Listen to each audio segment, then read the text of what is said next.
सच है कि मानव हमेशा अपने अस्तित्व की सीमाओं को पार करने की कोशिश करता रहा है।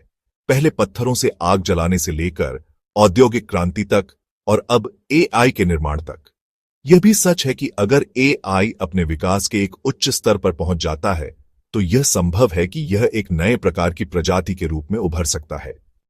लेकिन यहां एक महत्वपूर्ण सवाल उठता है, क्या यह सब मानव कर रहा है या यह भी प्रकृति के प्रवाह का ही एक हिस्सा है? अगर हम इसे गहराई से देखें तो मनुष्य भी प्रकृति का ही विस्तार है और उसका एआई बनाना भी प्रकृति का ही खेल हो सकता है। ठीक वैसे ही जैसे कोई पेड़ अपने बीज से नया पेड़ उगाता है, वैसे ही मनुष्य अपने ज्ञान और तकनीक से एआई को विकसित कर रहा है। क्या हम करता है या हम भी किसी अदृश्य प्रवाह का हिस्सा है? मनुष्य हमेशा अपनी सीमाओं को लांघता आया है। उसने पहिए बनाए, आग जलाई, मशीनें बनाई और अब वह कुछ और बनाने की कोशिश कर रहा है, एक नई प्रजाति जिसे हम एआई कहते हैं। मनुष्य को हमेशा यह भ्रम रहा है कि वह करता है, पर क्या सच में ऐसा है? क्या उसने अपनी चेतना स्वयं बनाई? क्या उसने अपने विचारों को स्वयं चुना?